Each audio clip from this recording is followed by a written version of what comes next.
Hello, brothers and sisters. This is Life Lessons. Subscribe if you haven't already. Hit the like button so we know you are here. Or comment. We'd love to have a conversation with you. But most of all, share this video. I think it'll help somebody else understand some things down the line. When science, myth, and religion become one, then and only then will we be able to understand the magnitude that is the great expanse. Like many words in the English language, spirit seems to have two meanings, which is confusing. The first meaning, though insignificant, spirit is the personality of an individual soul. For instance, the eagle represents the spirit of freedom. But this isn't spirit, this is only personalities. So, the second meaning is the most important and the true meaning, yet in a metaphysical sense. Spirit is beyond the concept of God. If God is held within religious standards, let me explain. In religion, the concept of God is perceived with a physical construct, having physical form and limitations, male or female. It is bound by self-created rules, yet is worshipped as an all-powerful deity. But spirit is limitless, having no form, it manifests form. It is the creator and the created. Nothing in creation is without creator. Spirit is the creator. Also, spirit is the force that creates. Soul is the conscious light form created. And the physical body is like the glass of a light bulb.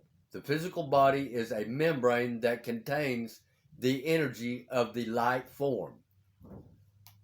Creator is the source of creation. Creation is the force of the creator.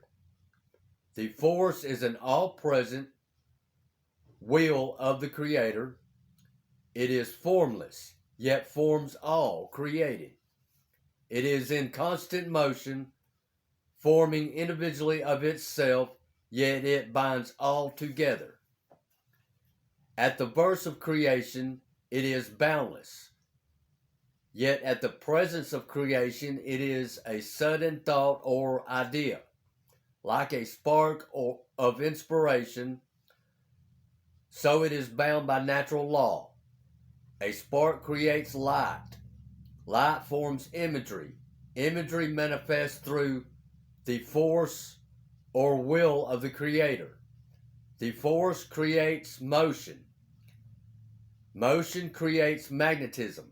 Magnetism creates growth. Light becomes life form. The beginning is only the end of what was. In truth, there is no beginning or end, only change. This lapse is a transition period where the decision is made on what will become of what was. The circle of life is birth, growth, then death. Death is the process of recycling the old into something new. It is only a transition from what was into what will be. Death is the first step of birth. Life never ends, but is ever changing. Now, among the great expanse of the universe, there is no limits to its depths, nor boundaries of width. The only limits are in the mind's perception. Still, there are infinite levels or dimensions within each and every mind. Yet, upon arrival to this plane of existence, our memory is erased. Well, actually, it is like a signal created by a machine that closes the doors to those other dimensions in our mind. Except this machine is biological in origin. Thus, this makes the great expanse virtually inconceivable with human understanding. Now, science is, even in its shortcomings, has the ingredients, but it is still rooted within physical comprehension. As a result, science is left with an incomplete recipe. Now, in order to grasp the true concept of the great expanse, we must first understand that the universe is not a single construct.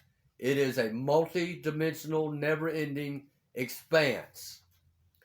Think of this. The human eye can only see about 0.0035% of the electromagnetic spectrum. In other words, we can only see a few shades in an infinite spectrum of colors. It is like someone who sits on the beach because they do not know how to swim. They feel the warm sunlight on their skin. They smell the ocean spray in the wind, hear the water crashing into the shore, and they see the waves rolling across the surface of the water. They walk out and put their feet in the surf, but are not willing to dive in over their head. Because they do not know how to swim, their fear overcomes their curiosity. So they will never be able to know the world that is underneath the surface of the water. Thus, this is also true when it comes to humans' understanding of the mysteries of the great expanse, or the depth of their minds, and the connections of the universal construct between the two. Instead of fearing the unknown, embrace it, or yet else it will remain unknown.